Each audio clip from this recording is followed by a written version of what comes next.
चलो भाई, total internal reflection, उसमें हमने क्या पढ़ा था कि जब रे ऑफ लाइट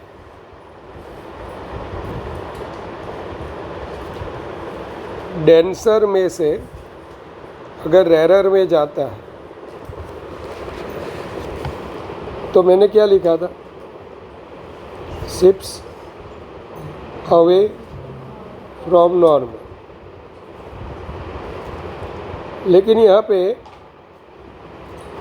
શરત લાગુ 999માં 3 પેન્ટ પછી ફૂંડડી કરેલી, 2 સારા ને 1 ફાટેલો, એમ અને જે ફૂંડડી આવું કહેતું હોય એમ, 2 સારા ने 1 फाटेलो। तो शर्त लागू है यहाँ पे, ऐसा पता चला तेरे को। तो जब कोई ऐसे फ्री में होते हैं ना, वहाँ पे ऐसे कुछ शर्त लागू होती। अब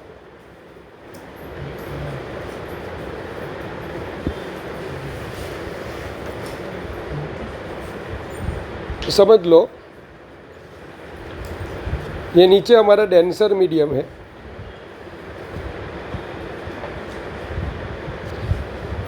ने ऊपर છે આપણું આ રેરર, બરાબર। આનું આપણે N1 રાખીએ અને N2 રાખીએ।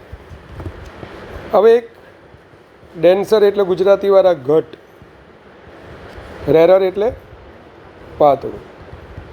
થોડું ધ્યાન આપજો, અને MCQ થોડા અઘરા હોય, પણ એવા બધા અઘરા નથી। સપોઝ અહીંયા કોઈ સોર્સ આપ્યો હોય ને, કેસર, એક લાઇટનો સોર્સ, પ્રકાશ ઉદ્ગમ આપેલું છે। હવે એમાંથી જે લાઇટ આવે ને, લાઇટ, એ લાઇટને આપણે ઇન્સિડન્સ આપવાનું છે। યાજ્ઞિક, પહેલાં આ રીતે આપણે એને ઇન્સિડન્સ આપીએ છીએ, 2 સરફેસને પરપેન્ડિક્યુલરલી આપણે એવું ઇન્સિડન્સ આપીએ। યાજ્ઞિક, સ્વામી અહીંયા છે ને બીજી પણ એક ફેનોમેનન બને છે। કઈ ફેનોમેનન બને? લાઇટ ટ્રાન્સમિટ તો થાય, ટ્રાન્સમિટ એટલે પસાર થવું, પારગમન થવું, પણ એનો કંઈક પોર્શન એ પાર્શિયલી રિફ્લેક્ટેડ બને। શું બને? પાર્શિયલી રિફ્લેક્શન, આને બોલીશું પાર્શિયલ રિફ્લેક્શન।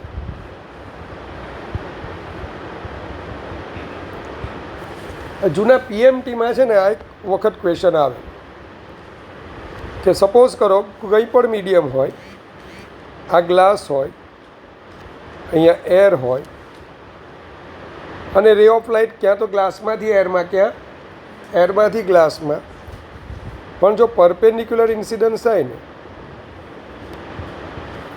તો આમાંથી જે રિફ્લેક્શન આવે, રિફ્લેક્ટેડ લાઇટ,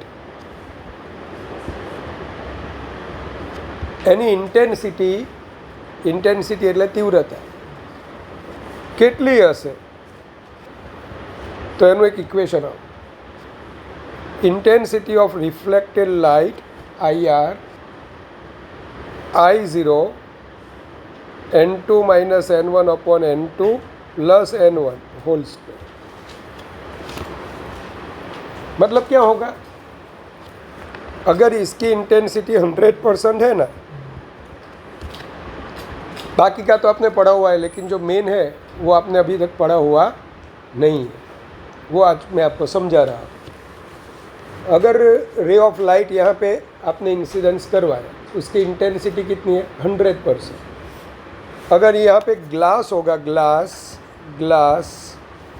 यहाँ पे एयर होगी, तो मैं ऐसा बोलूँगा शायद 4% पार्ट रिफ्लेक्ट होगा। कितना? 4% यहाँ पे रिफ्लेक्शन में वो इंटेंसिटी आई, और 96% कहाँ पे जाएगा? दूसरे मीडियम में जाएगा। यहाँ पे मैंने क्या एज्यूम क्या एज्यूम किया है कि एब्जॉर्प्शन ऑफ लाइट 0। एब्जॉर्प्शन मतलब शोषण, लाइटનું શોષણ થતું નથી। આઈધર એ શું થાય, मतलब કે બીજા મીડિયમમાં પાસ થાય, ટ્રાન્સમિટ, અને બીજું શું થાય? પાર્શિયલ રિફ્લેક્ટ થાય. ચાલો, આ એક તમે ભણ્યા જ ન જ હશો, પણ આ જાણવાનું છે કે મેં લખેલું હશે. હવે જ્યારે રે ઓફ લાઇટને દવે તો અહીંયા મોકલીશ. મીન્સ આપણે ક્યાંથી ક્યાં મોકલીએ છીએ? ડેન્સરથી रेरर. तो शिफ्ट अवे फ्रॉम नॉर्मल, वो नॉर्मल से दूर जाएगा. धरा इसका मतलब क्या है? मीन्स इंसिडेंट एंगल से रिफ्रैक्शन का एंगल ज़्यादा है. दूसरा आप ऐसा भी बोल सकते हो, यहाँ पे भी पार्शियल रिफ्लेक्शन होगा, आंशिक परावर्तन था गुजराती वाला. पार्शियल रिफ्लेक्शन, आंशिक परावर्तन तो थशे ज. અને આને લીધે હવે શું થશે? મેઇન મારે ગ્રાફ શીખવવો છે તમને. માફ કરજો, અહીંયા આવી જાવે ને. ચાલો, अब धरा इसकी इंटेंसिटी है 4% था, तो इसकी इंटेंसिटी सपोज कर 5% होता है. यानी जो पार्शियल रिफ्लेक्टेड रे है, आंशिक परावर्तित किरण है, एनी तीव्रता थोड़ी वधी. यहाँ पे 4% थी, यहाँ पे 5%. और मैं एंगल ऑफ इंसिडेंस बढ़ाता हूँ, और यहाँ पे बढ़ाता हूँ, तो एंगल ऑफ रिफ्रैक्शन भी बढ़ेगा, पहले से ज़्यादा हो जाएगा. साथ में जो पार्शियली रिफ्लेक्टेड रे है ना, उसकी इंटेंसिटी भी बढ़ेगी. अब ये सपोज कर लो 6% हो. समझना, ऐसा करते करते आपको पता चलेगा. क्या पता चलेगा? आई बढ़ रहा है तो आर भी तो बढ़ ही रहा है. चलो, आर नी मैक्सिमम वैल्यू કેટલી હોઈ શકે? 90. આરની મેક્સિમમ વેલ્યુ 90. इंसिडेंस एंगल पर 90 नो मैक्सिमम, आरनी पर 90. तो मेरे को जानना है कि कौन से एंगल पे आर 90 डिग्री हो जाता है.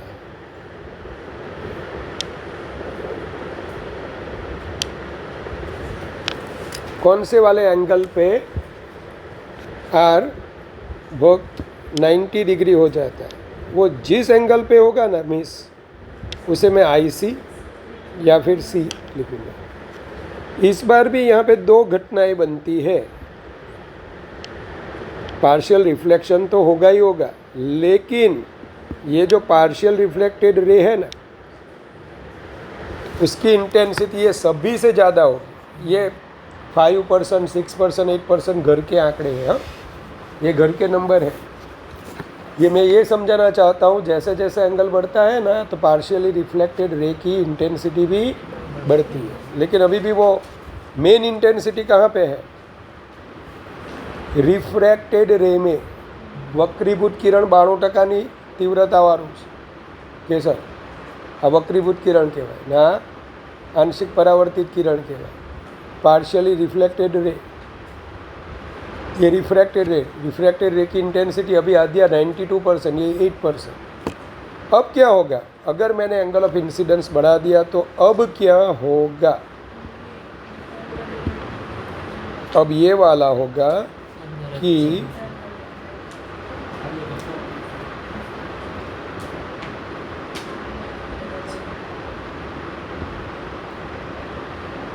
ये पूरा जो रे है हमारा,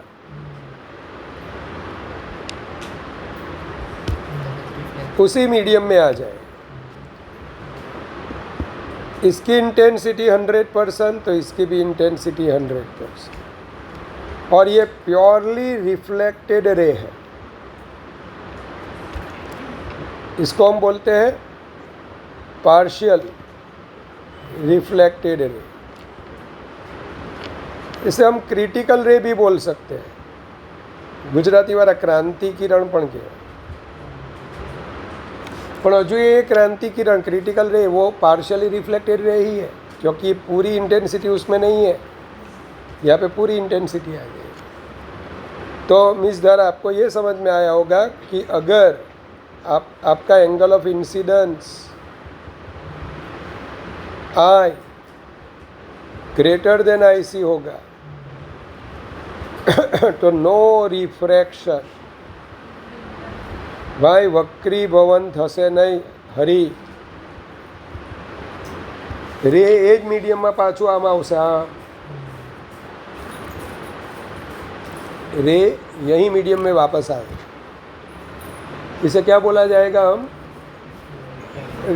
हाँ, टोटली इंटरनली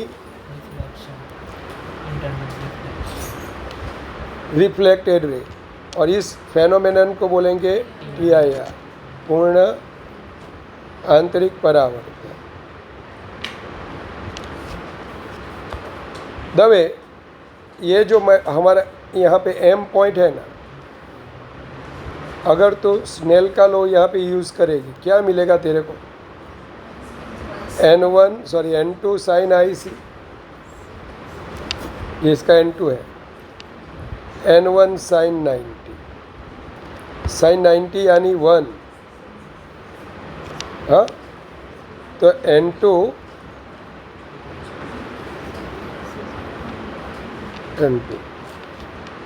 यहाँ पे आप डेफिनेटली लिख सकते हो ये रेरर है, और ऐसा ही होना चाहिए। क्यों? स्तुति साइन की वैल्यू 1 से ज़्यादा होती ही नहीं। गलती से भी आपने ऊपर ज़्यादा और नीचे कम लिख लिया तो मानना कि वो आपका पॉसिबल ही नहीं है। साइन की वैल्यू 1 करते क्यारे વધે नहीं। चलो, तो इतना बेसिक ही है। तो आज से आप क्या सोचोगे? जब रे ऑफ लाइट डेंसर से रेरर में जाएगा तो यहाँ पे 2 घटना हम सोचेंगे। If incidence angle less than IC shifts away from normal, I greater than IC, total internal reflection, और sine IC that is equal to rarer upon denser. चलो पता चला। इसके यूजेस होते हैं, वो जो पहले 10th में पढ़ा था, लेकिन उसके भी MCQ हमारी बुक में नहीं है, लेकिन कुछ एंट्रेंस की बुक में मिरेज, गुजराती में बोलते हैं मरीचिका। अब ऐसा नाम है उसका, क्या? मृगजड़।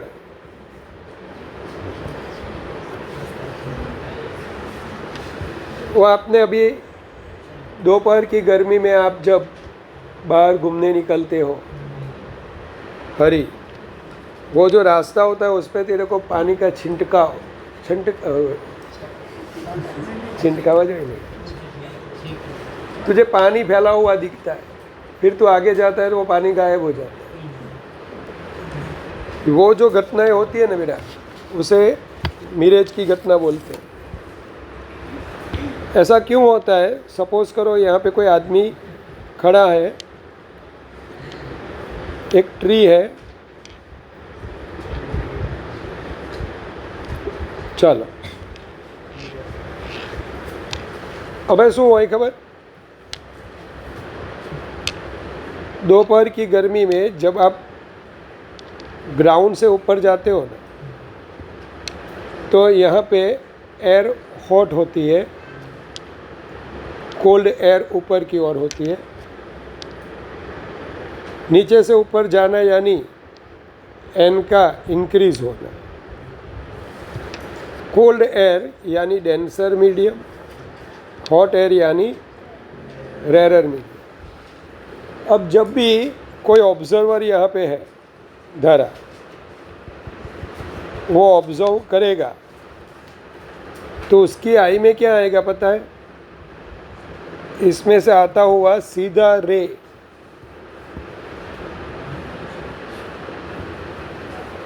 ये तो आएगा ही। जब सामने देखेगा तो उसको देखेगा यहाँ पे ट्री है, लेकिन ट्री की टॉप से जो रे निकला हुआ होगा ना, यहाँ से तो काफ़ी सारे रेज निकलते हैं यार, है कि नहीं? कोई भी एक पॉइंट ऑब्जेक्ट में से कितने रेज निकलते होंगे? इनफाइनाइट ऐसा नहीं बोला जाता, वरना एनर्जी इनफाइनाइट हो जाएगी। काफ़ी सारे, बस देर सारे, अनगिनत, ऐसा बोल, अनगिनत, न गणी सकाय इतने रेज आते हैं। अगर तो इनफाइनाइट बोलेगी रेज तो इनफाइनाइट एनर्जी हो, लेकिन भगवान ने एनर्जी को तो सीमित मात्रा में रखा है। विश्व में ऊर्जाનો કુલ જથ્થો અચળ હોય છે। विश्व में ऊर्जाનો કુલ જથ્થો અચળ હોય છે। 8 में पढ़ा होगा तुझे। Total energy in the universe is constant.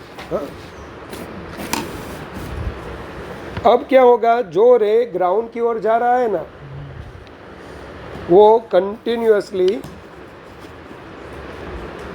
Denser से रेरर में जा रहा है। अब दिशा क्या होगा, ये वाला जो रे है ना, वो shifts away from normal normal करते करते करते किसी एक हाइट से वो मुड़ जाएगा। अब मुड़ जाने के बाद क्या लगेगा, ये ऑब्जर्वर के आई में जब वो नीचे ऐसे देखेगा ना, इस और देखेगा ना, तो ट्री के टॉप का रे यहाँ से उसको आता हुआ दिखाई देगा।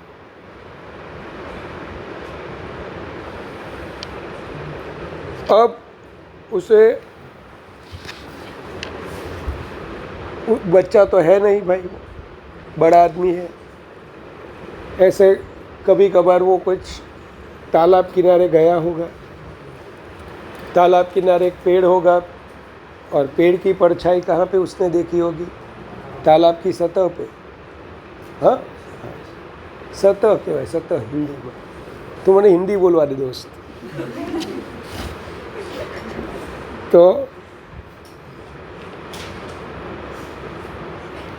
तो उसको क्या लगेगा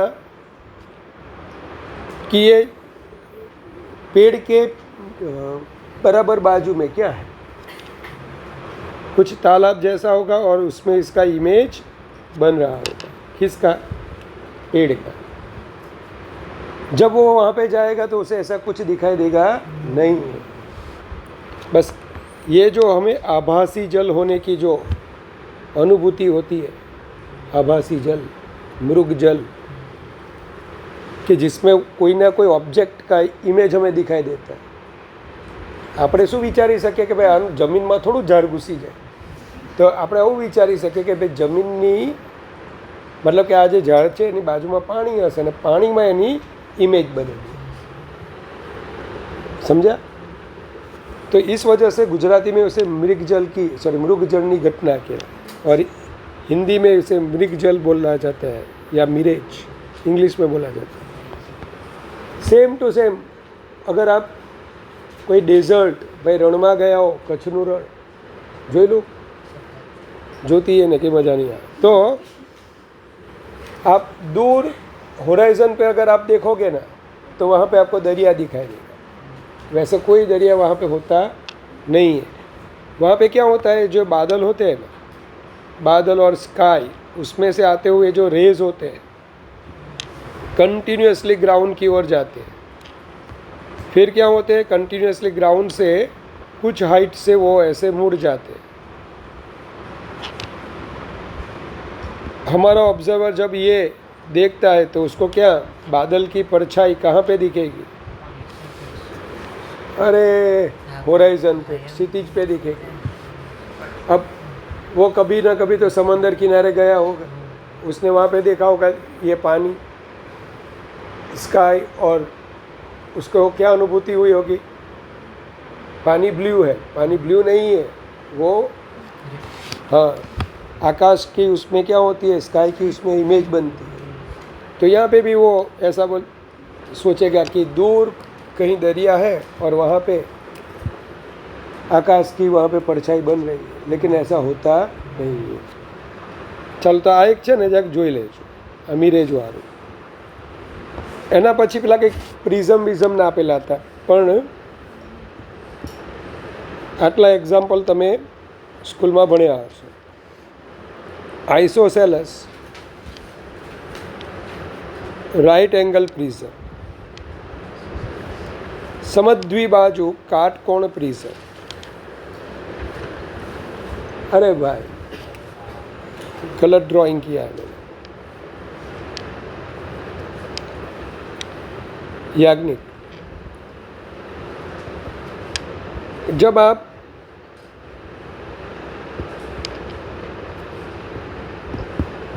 चलो आ 45 ડિગ્રી આ 45 ડિગ્રી। હવે આનો છે ને જનરલી ગ્લાસ એનો રિફ્રેક્ટિવ ઇન્ડેક્સ 1.5 સાઇન આઈસી લખવું હોય તો વિથ રિસ્પેક્ટ ટુ આપણે એર લખતા હોઈએ તો સાઇન આઈસી 1/n 1.5 2/3 અને આ કેટલા આવશે 0.67 667 ऐसा कुछ आएगा। साइन 45 यानी कितना पता है किसी को? 1/√2 यानी 0.7। साइन में एंगल बढ़ता है ना तो साइन की वैल्यू बढ़ती है, तो ये 45 के लिए 0.7 है तो वो उससे कम है, तो आईसी की वैल्यू अराउंड 42 डिग्री आती है, ये याद रखना। कोई ग्लास आएगा ना अगर 1.5 होगा क्या रिफ्रेक्टिव इंडेक्स निरपेक्ष वक्रीभवनांक जो 1.5 હોય ને તો એનો આઈસી યાદ જ રાખવાનો। मैं પોતે યાદ રાખ્યો છે કારણ કે મને ઘણી વખત કામ લાગે છે। अब क्या होगा यहाँ पे सौम्य, जब तू ऐसे नॉर्मली એટલે लंबरूपे तो रे को यहाँ पे भेजेगा तो वहाँ पे क्या होगा ये वाला जो एंगल है ना ये नॉर्मल, तो जयती बोलेगी ये 45 मीन्स तो ये 45 અને 45 greater than 42 which is IC, तो इसका क्या हो जाएगा TIR। जितने एंगल से वो गया था उतने एंगल पे वो मुड़ जाएगा।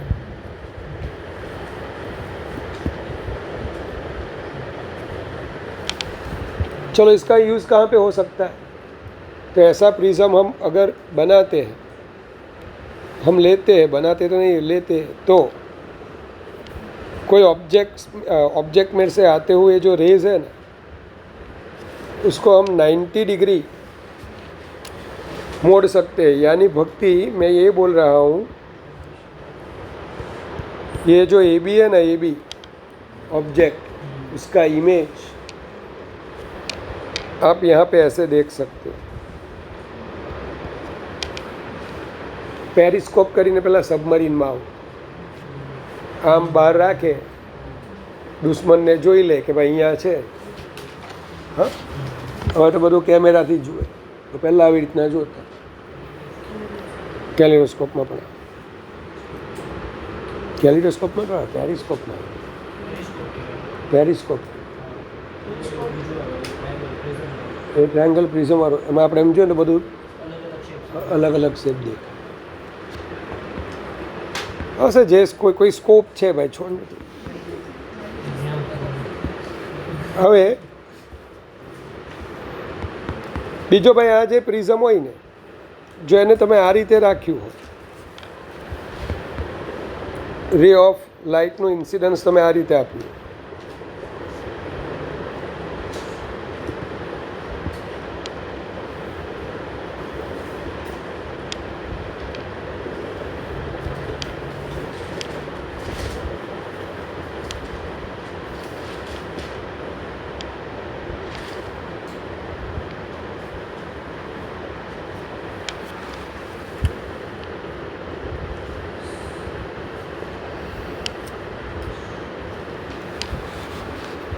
બાયોલોજીવાળાને એક જ ચેપ્ટર બાકી ને સ્કૂલમાં તમારે એક જ બાકી રહ્યું મારે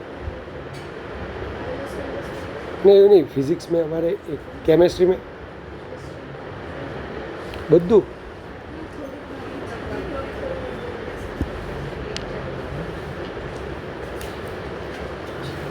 चलो सेम टू सेम भाई रिया ये 45 डिग्री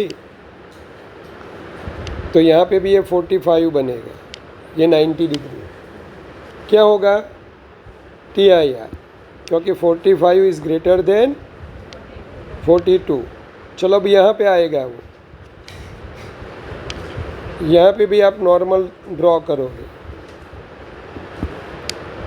ये वाला एंगल भी 45, ये 45, तो ये भी क्या आ जाएगा 45। तो ज़रा यहाँ से भी क्या हो जाएगा टी आएगा। अगर आपको कोई ऑब्जेक्ट उसका जो इमेज होता है उसे आपको इन्वर्ट करना है, क्या करना है इन्वर्ट, उल्टा भी नाखूँ, तो देखना ज़रा ये बी, या फिर 180 डिग्री पे उसे डेविएट करना है, विचलित करવું હોય તો તમે આવું કરી શકો। ત્રીજો પ્રિઝમ આવતો તો MEC પ્રિઝમ, ट्रेपेजियम जैसा ऐसा प्रिज्म होता है।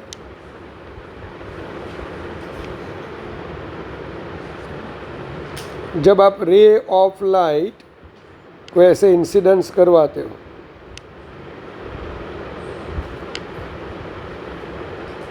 तो मिस्टर याग्निक,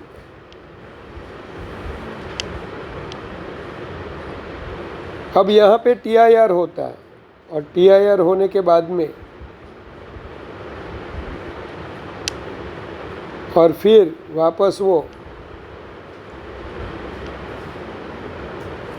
अपने मूल पाथ पे ही जाता है। इस बार क्या हुआ रिया, AB हो नहीं AB, तो A आम थी जैसे, अब B आम थी जैसे, तो अब हम इन्वर्ट कर सकते हैं बिना डेविएशन के। डेविएशन से मतलब क्या, वो अपने पाथ पे ही जाएगा लेकिन वो बीच में TIR होगा और वो जो हमारा ऑब्जेक्ट है उसका इन्वर्टेड इमेज हमें दिखाई दी। चलो तो बधाમાં TIR આવે। સૌથી સારું TIR નું એક્ઝામ્પલ છે ને આ ખાસ પૂછાય, ઓપ્ટિકલ फाइबर। चलो ऑप्टिकल फाइबर आ अपना सिलेबस में और पेला बधा था ये मैं कही दीधा तमने एग्जाम्पल। ऑप्टिकल फाइबर आपने 10th में पढ़ा था कि नहीं पढ़ा है?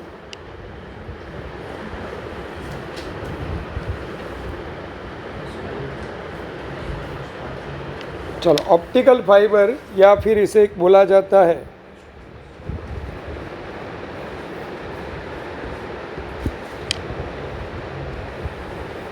लाइट का पाइप, ऐसा भी बोला जाता है। ચાલો હવે આ કેવા હોય ખબર, વચ્ચે શું હશે, હોલો હશે કે ભરેલું હશે? આ વચ્ચે જે છે આ આખો જે પાઇપ જેવું છે હોલો ને ભરેલું હોય। આ કંઈ પાણીનો પાઇપ નથી કે પાણી રેડીને બીજે નીકળે। ચાલો હો એટલે ઘણાને પાછું મારે કહેવું પડે કે પેલા ભૂંગળું દોર્યું એનું વળેલું, એવું નથી।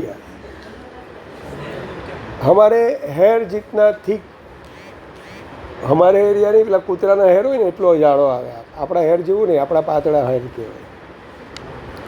हाँ भैंस है कूतरा है एना जेम थिक हेर होय ने कोईकनो होय तो बनी सके तो एना जेटलो जाड़ो आवे। अब इसमें होता क्या है समझना, ये उसकी एक्सिस। जब आप रे ऑफ लाइट यहाँ पे, अच्छा ये किसका बना हुआ होता है? इसकी बनावट होती है ग्लास और फ्यूज्ड क्वार्ट्ज। ग्लास अथवा फ्यूज्ड क्वार्ट्ज। फ्यूज्ड क्वार्ट्ज जे आवे ने भाई ये हाईली ट्रांसपरंट हो।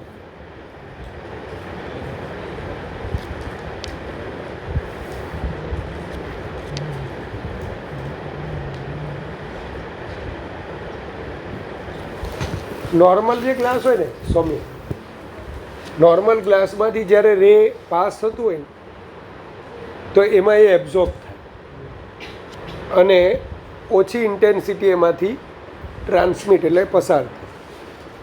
કોઈ પણ ગ્લાસ, કોઈ પણ મીડિયમ એ લાઇટને એબ્ઝોર્બ તો કરતું છે.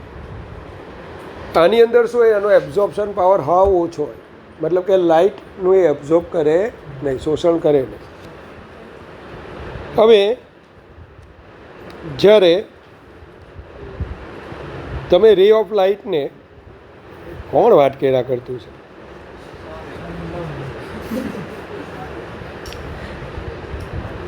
स्पष्ट शब्द में कीधु मैं. चलो, जब आप आई जितने एंगल पे इंसिडेंस करवाओगे ना तो यहाँ पे होगा क्या, तो क्या यहाँ पे होगा, पहले वो कहाँ से कहाँ जा रहा है, ये हमारा रेरर है, डेंस है, तो यहाँ पे उसका क्या होगा, रिफ्रैक्शन. अब पिक्चर का हीरो कहाँ पे है, यहाँ पे ये वाला एंगल हमारा पिक्चर का हीरो है. ये सिर्फ और सिर्फ क्या बताता है कि भाई आई एंगल पे आपने एयर में से इंसिडेंस करवाया, रिफ्रैक्ट हुआ क्योंकि रेरर से डेंसर में गया, अब फिर से डेंसर टू रेरर में जा रहा है. अब यहाँ पे हम कुछ एडजस्टमेंट करेंगे. ये वाला जो एंगल है ना थीटा, अगर हरी ये थीटा ग्रेटर देन IC होगा बेटा तो ये TIR होगा. फिर हम यहाँ पे TIR, हर जगह TIR, हर जगह TIR. फाइबर मुड़ा होने के बावजूद यहाँ पे क्या होगा, वो रे ऑफ लाइट यहाँ से बाहर आ जाएगा. बस इस घटना का जो उपयोग है वो डॉक्टर लोग एंडोस्कोपी में करते हैं. पेट में चांदू थी हो डॉक्टर ने नहीं, दर्दी में, तो डॉक्टर मोड़ा में आंगड़ा राखी चेक नहीं करे भाई चांदू है. के ना चेक कर, हाँ કેમેરો જોવા દે ઓપ્ટિકલ ફાઇબર અને એના પરથી એમ ચેક કરે, બાકી એમ આંગળા કે પછી તને ચાંદુ છે ને આમ છે.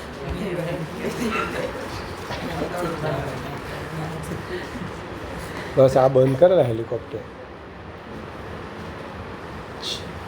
એટલે સમજ પડે તમને કે નહીં ખબર પડી?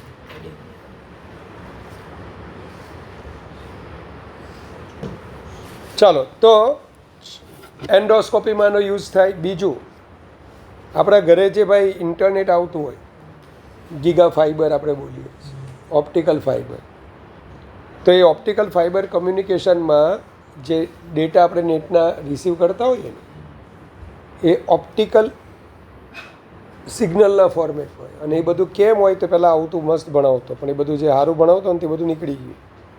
એ ચેપ્ટર ભણાવવું બહુ અઘરું હતું, કમ્યુનિકેશન સિસ્ટમ કંઈ ના આવતું. તેમ છતાં આપણે 14મા ચેપ્ટરમાં જોઈશું 12થના. તો રિયા, હું તને એમ કહું અહીંયા કે આ જે રે ઓફ લાઇટ છે ને એ આમાં બેન્ડ રાખેલું હોય ને, બેન્ડ, તો એ પાસ થાય.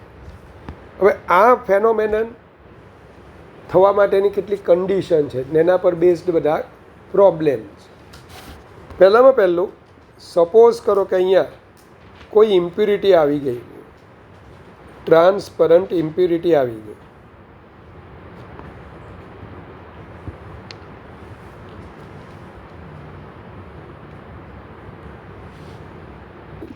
फाइबर से भी अगर ये डेंस है तो इसी इम्प्योरिटी में से ये लीकेज हो जाएगा. क्यों? હવે આની રિસ્પેક્ટમાં રેરર થઈ અને રેરરથી ડેન્સરમાં જાય ને ત્યારે શિફ્ટ્સ ટુવર્ડ્સ નોર્મલ, તો આ લીકેજ થઈ જાય. હવે આગળ જાય નહીં, તો આવું લીકેજ ન થાય ને એટલા માટે પता चला मैं क्या बोल रहा हूँ. अगर ये फाइबर में से ऐसे TIR हो रहा है और कोई इम्प्यूरिटी यानी कुछ भी ह्यूमिडिटी એટલે ભેજ, ऐसा कुछ वहाँ पे अगर चिपक जाता है। तो अब यहाँ पे जो इंसिडेंस होता है, आपात था, उसके लिए ये तो डेंसर हो गया, तो ये बोलो बाहर चला जाएगा, अब TIR होगा नहीं। तो इस वजह से यहाँ पे क्लैडिंग लगाया जाता है।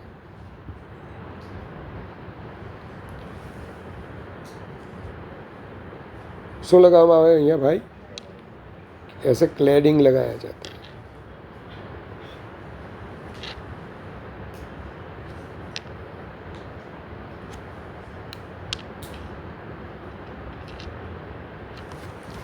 આ ક્લેડિંગ કેવું લગાવવામાં આવે તો કે આ N2 હોય, આનું N1 હોય, તો N2 is greater than N1.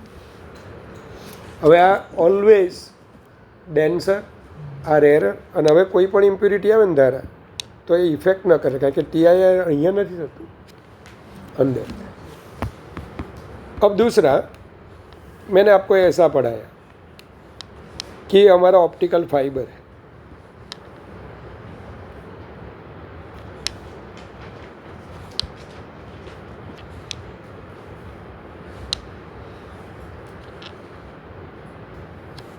तो देखने वाली कौन सी दो बातें हैं यहाँ पे?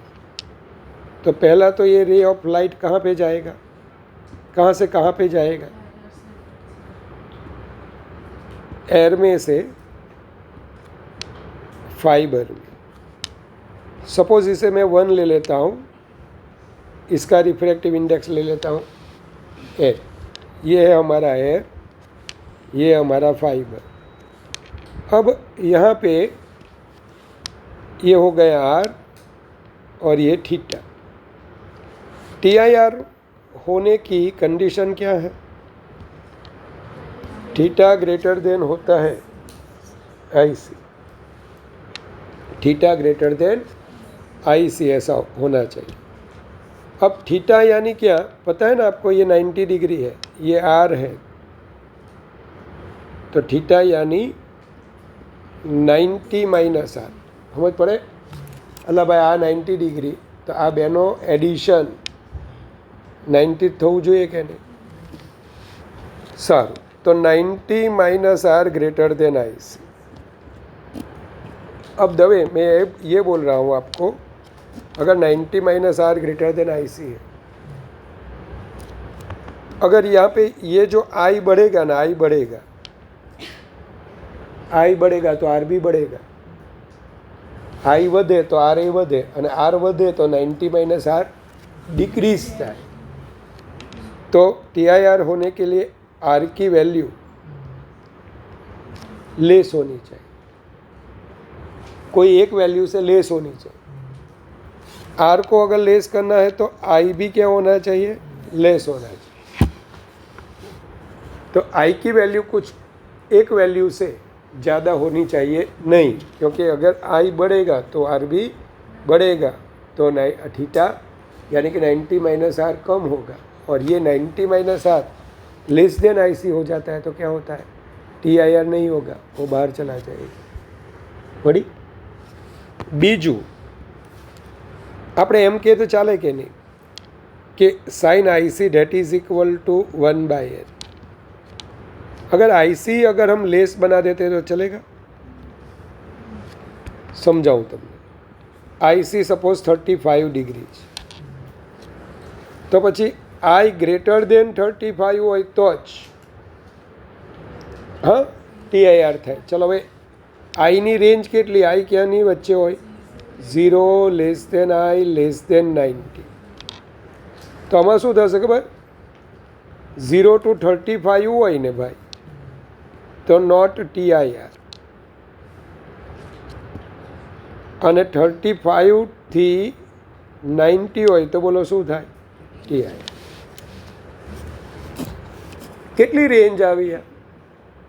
90 माइनस 35 करशो तो कितना? 55 થાય ને दवे? अरे दवे कितना होगा ये? 90 माइनस 35 65 ની રેન્જ આવી।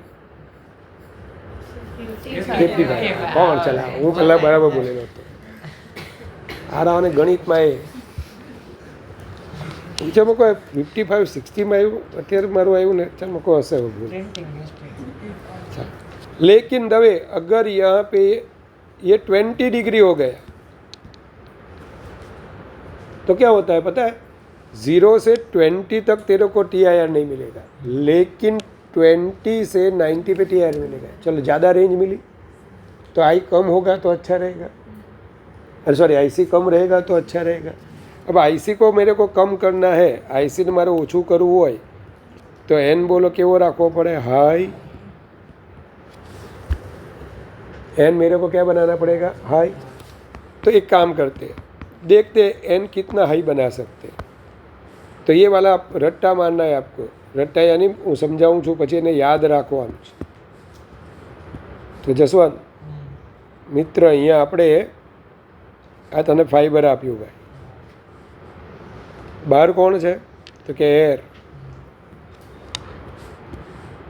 और ये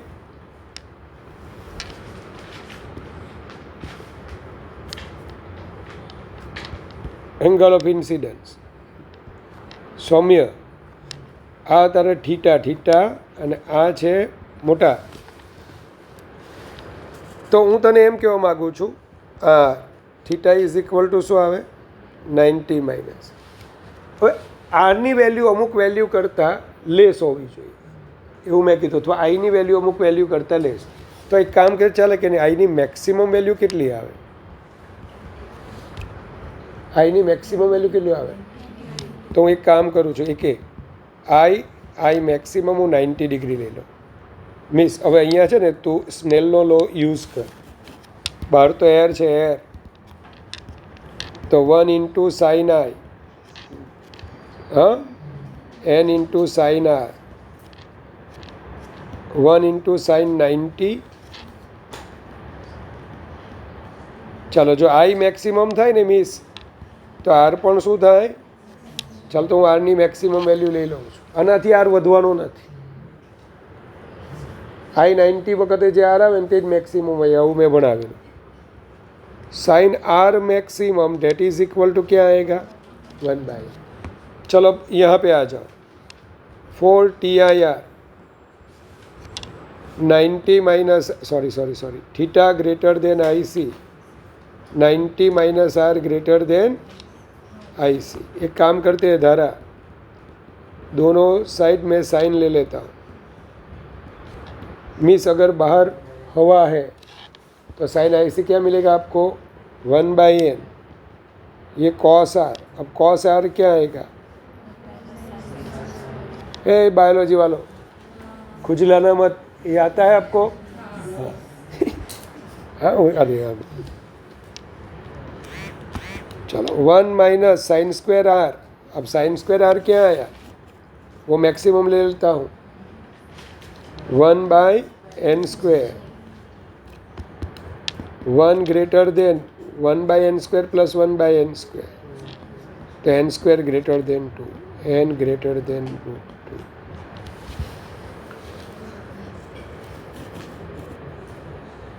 तो मैं ऐसा बोलूँगा कि अगर √2 बाहर का मीडियम एयर है, બહારનું માધ્યમ હવા હોય, અને √2 વાળો તમે ફાઈબર લીધો, √2 રિફ્રેક્ટિવ ઇન્ડેક્સ વાળો ફાઈબર લીધો, √2 यानी कितना, તેનો મતલબ ગ્લાસ લો તો એ ચાલે, શું રાખો નોર્મલ ગ્લાસનો પણ બોલો 1.5।